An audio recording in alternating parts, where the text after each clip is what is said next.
crest on their chest. Congratulations to all the 27 players. So now we would like to have Mr. Rob Friend, CEO of National Team, to deliver the opening speech. Thank you, Fatin. Thank you everyone for having me. And my name is Rob Friend, the CEO of the national team. It's been an honor to work with the Federation and all the great staff and the people and all the sponsors. To be part of Malaysian football, I'm very proud, I'm very excited to be part of this project. And you know, this has just been the first few months at this project, and we're very excited to get started. Obviously all the focus is on the camp, the upcoming camp, and then obviously the game against Nepal. So that's the focus. That should be the conversation for today's press conference. But very honored to be here, very excited, and we're really excited to get to work and you know, to let Peter and his fantastic coaching staff get to work. So thank you very much, and I'll hand it off to Peter. Thank you, Fatin. Thank you for the kind words, and thanks for all for attending today. I'll start off by echoing Rob's comments. And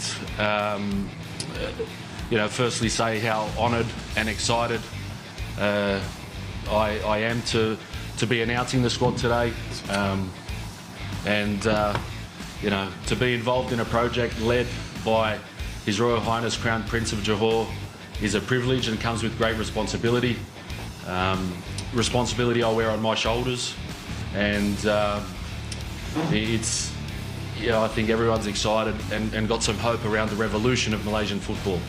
I think it's important to recognise that the revolution is a legacy project for TMJ. It's a long-term project, it's a long-term view, and what we're all doing here is building a foundation for that, for success to follow in the future. I know this country has massive dreams and big aspirations, and step by step, this project can reach those great heights, but not overnight. And so while I'm framing that as a long-term view, I think it's important to note that we have a short-term focus in front of us, and that's a passion and a commitment to qualify for the Asian Cup as well. And to do so, we need to top the group in this group stage. And that's going to create a little bit of history for our country, because that's not been done for a long time, to actually top a group in a competition phase. Maybe over a decade since that's happened. So, you know, there's no second place finish, there's no runner-up finish, the format's different. We have to be winners, we have to top the group, and this squad here is the first step to that. We have laser focused on our next opponent. We're excited to get into camp and work hard, get the preparation right for a strong performance. To be a team that's every Malaysian's going to be proud of, get the 3 points, and we continue to build.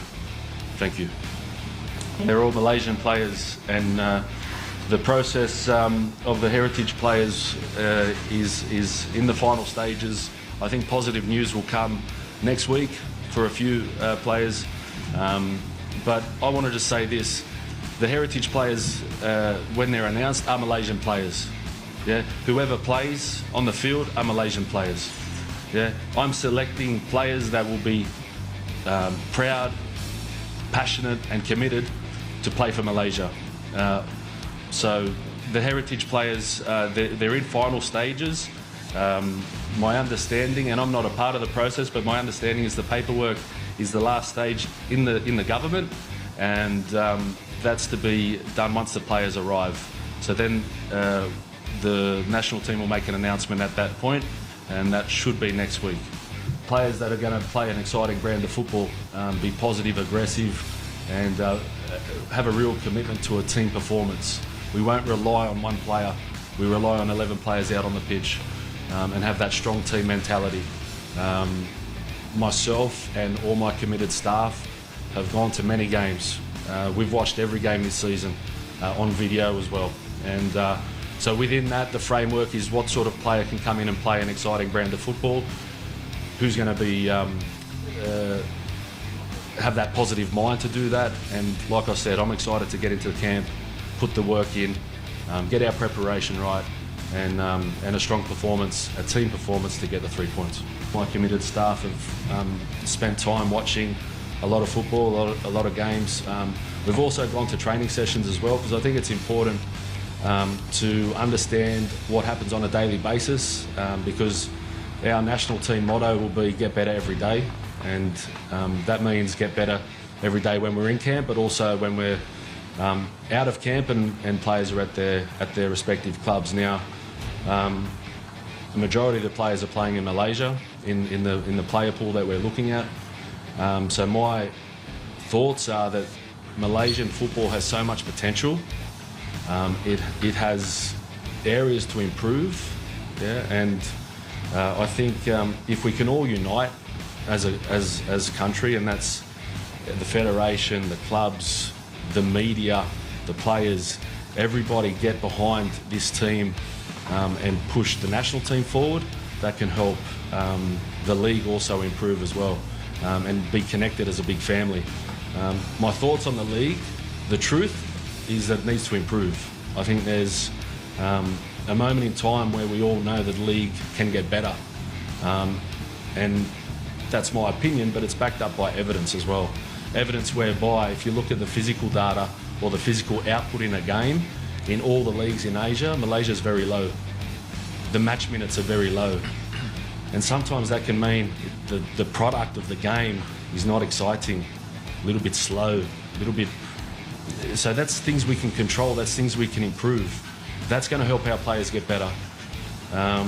So, you know, if you look at our rivals, yeah, and that's who we're chasing, yeah, we're talking about a revolution, so we're chasing to be the best. Yeah, well, our rivals from a domestic point of view in the league, and I'll just go our immediate rival, Vietnam, Thailand, these type of countries in their league, they have a higher tempo, they have higher match minutes, they play their league games at a higher level.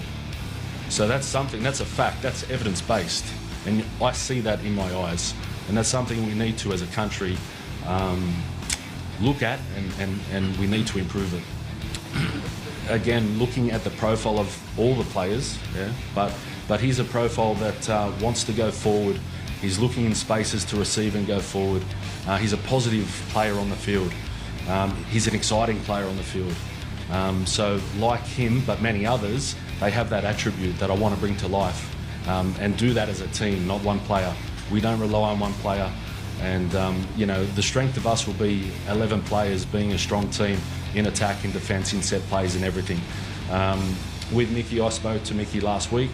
I wanted to see his desire and his mindset on this situation, and I looked into his eyes, and he was hungry, passionate and ready to put on the Malaysian jersey and make Malaysians proud, and connected to that is why he's in the squad. First step in camp, again, myself and all my staff are excited to get into camp. We've done plenty of observations.